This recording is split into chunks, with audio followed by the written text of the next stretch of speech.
Ito ang iba't ibang uri ng pagtatakip ng tela kung magtahi. 5 pa itong mapapakita ko sa inyo. Nitong paraan, hindi na natin kailangan pa ang edging machine. Ano po ba yung edging machine? Yan ang ating pag-usapan mamaya.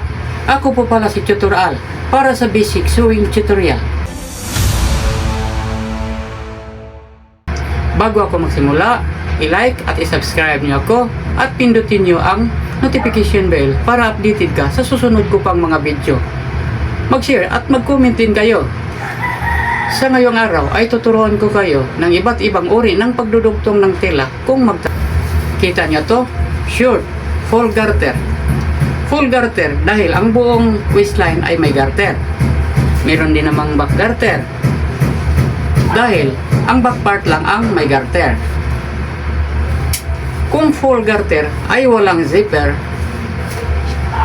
kung back garter ay meron.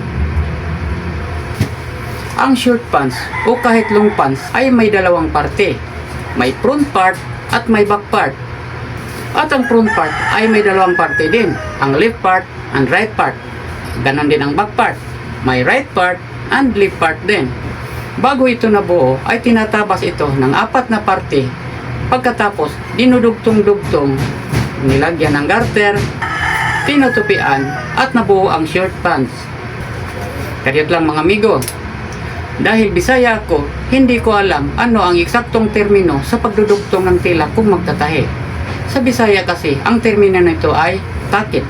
Hindi ko naman sinasabing takip. Ang sabi ko, takip. Better to know Bisaya. Sinabi ko na lang idudugtong. Dahil kung hindi man yun ang eksaktong termino, maintindihan nyo pa rin. Patuloy na tayo. At ibitag ko na lang ang sinabi kong pagdudugtong. Alam nyo ba kung ano yung bitag? Ang ibig sabihin yun ay Bisaya, Tagalog. Tuturuan ko kayo ng iba't ibang uri ng pagtatakip ng tela kung magtatahi. Nitong paraan ay hindi na natin kailangan pa ang edging machine. Ano po ba yung edging machine? Ako din ang sasagot, siyempre. Ito ay isang uri ng makina sa pananahi na ginagamit para hindi makakakas. Bitag na naman ang salita yon. Ang hinaan ng gunting sa paggupit.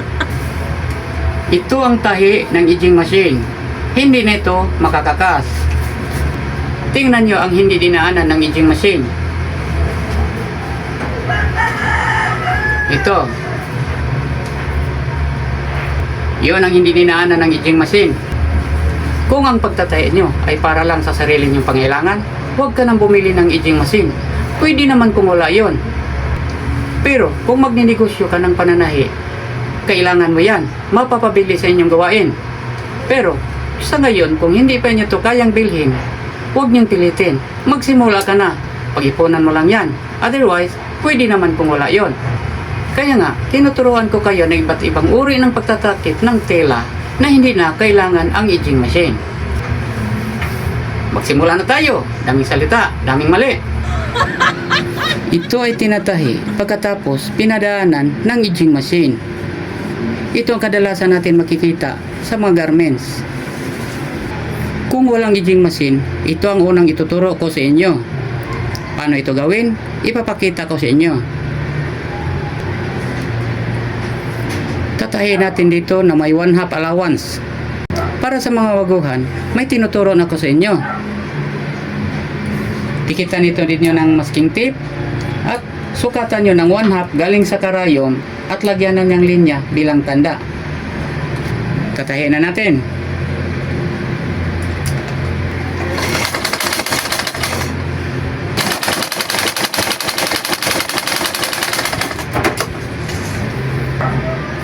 Pagkatapos, ito inyong gawin. Ang tawag nito sa Bisaya ay zigzag mano-mano.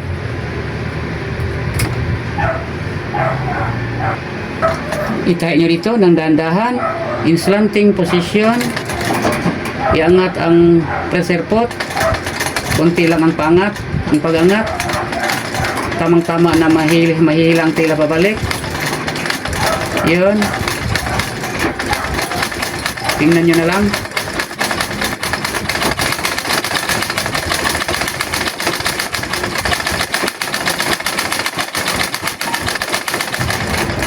Yun, tapos kakakasin nyo.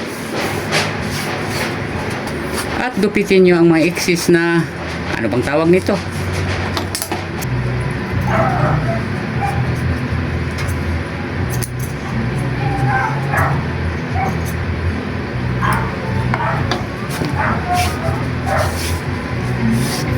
Ito, tingnan nyo. Hindi na ito makakatas. Ito na magsilbing edging machine natin.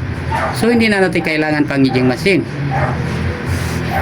Sinadya kong iba talaga ang kulay ng sinulid para halatang halata sa paningin ninyo ang dinadaanan ng tahi. Pangalawa, itong style na to, napakalinis tingnan. Imbis edging machine ang makikita nyo dito, tinatago ang kanyang gilid. Ito na dapat sa ilalim at ito ang sa labas. Mas malinis pa kaysa edging machine. Paano ito gawin? Ipapakita ko sa inyo. Magtahi ka dito ng 1/4 na allowance. Pwedeng magtanda ka dito. Simulan natin.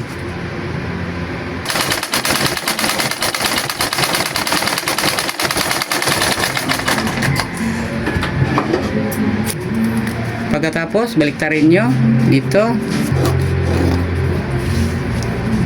Ito na. Magtahi ka na dito ng 1/2. Ito na magsilbing gilid. Ito na magsilbing edging.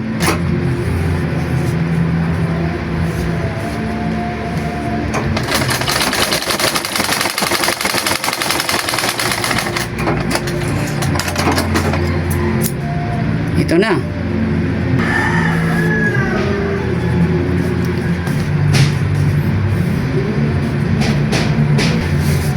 Kung sa short na tapos na tinatahi, ito na ang sa labas, ito na ang sa ilalim. Meron nating edging. Kung walang edging, ito na ang makikita niyo. Pangatlo, itong style na to, may dalawang pasada sa labas, ito ang sa labas, at may makikita kang tatlong tahi sa ilalim. Pero ito sa labas, itong makikita nyo sa labas. Paano ito gawin? Kapakita ko naman sa inyo. Ito, i-overlap mo ng 1/2. Ito, 1/2 inch. Dapat ito ang harap. Ito ang harap sa tela. Ito ang harap. Ganon. Pagkatapos, ganon niya. Katahin nyo dito ng 1/8 lang. At may distansya dito 1/8.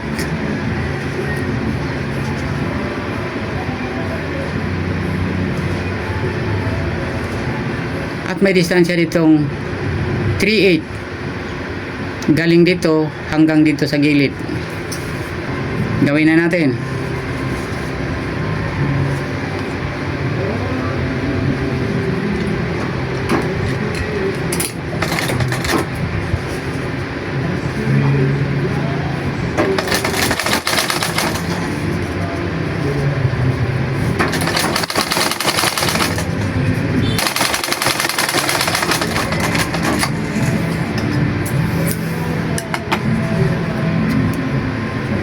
Ito na. Ito na, kita nyo. 1/8 galing sa sinulid hanggang dito. At 3/8 galing dito hanggang dito sa gilid. Pagkatapos, itong gawin nyo. Ito na ang harap. Makita nyo na may tanda. Tatahin nyo dito ng 1/16. Ito.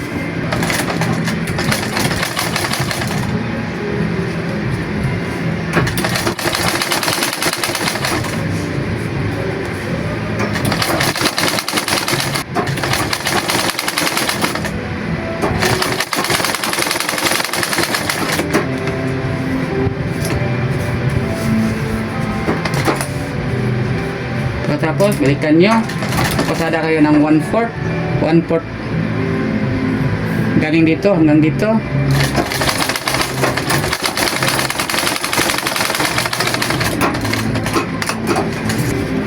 Ito na, ito na sa ilalim. Napakalinis, walang edging machine pero malinis. Pangapat, ito ang kadalasan tinatahi sa maong. Kaya nga, maong din ang ginawa kong sample para sa inyo. Paano ito gawin? Ipapakita ko sa inyo. At silip ko muna sa inyo sa ilalim. Ito, sa ilalim. Ito sa labas. Paano ito gawin? Tingnan niyo. Ito, tingnan niyo ang dalawang tela. Tatakipin natin ito. I-overlap nyo ito ng 1/4. 1/4 overlap. Yon. At magtahi kayo sa gitna. Gawin na natin.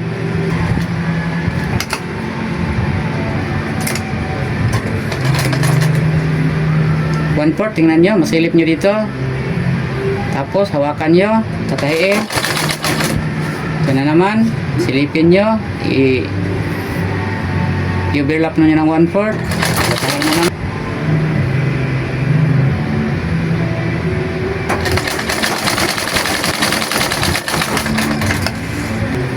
Ito na, na-overlap natin.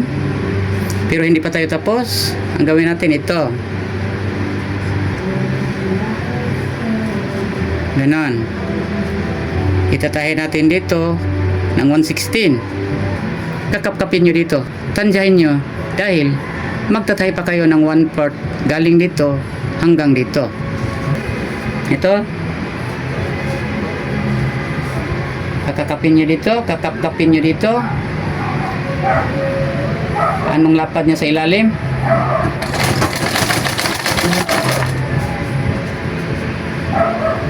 Ganon. Yun.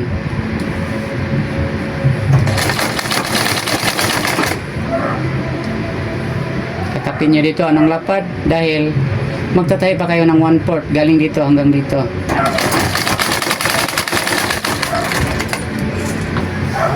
Ito na unang pasada. Tingnan nyo sa ilalim. Magtatahi pa tayo dito ng isa. Gawin natin.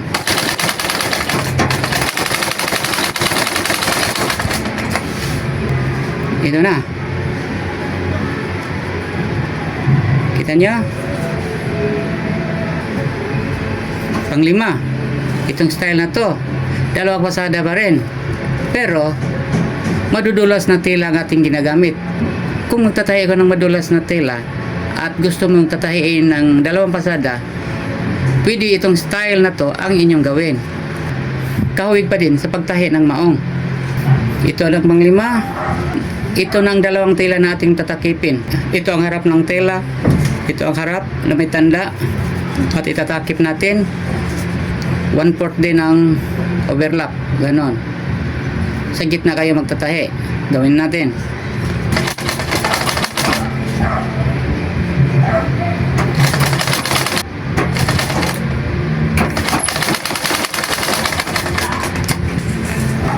Ito, nantahi na natin. Pagkatapos, kung sa maong pa ito, iganon nyo. Dapat diretso. Itahi dito. Tapos dito. Mahirap ito gawin kung madulas ang tila. Kaya ang ating gawin ay ito. Ganon.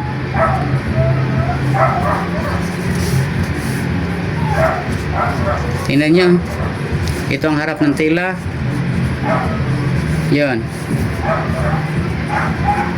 3/8 allowance hanggang dito sa gilid, hanggang dito. 3/8. Simulan natin.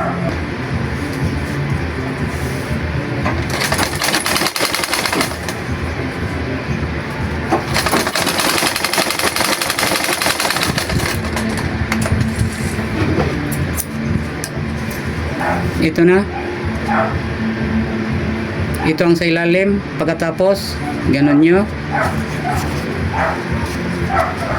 Magtatahi tayo dito ng 1/16. Pagkatapos 1/4. Gawin na natin.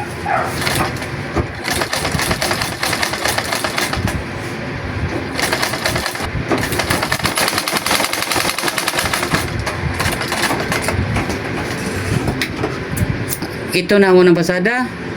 Ito ang sa ilalim. Magtatahi pa tayo ng 1/4 dito. Ang pangalawang pasada. Parang tahi ng maong din.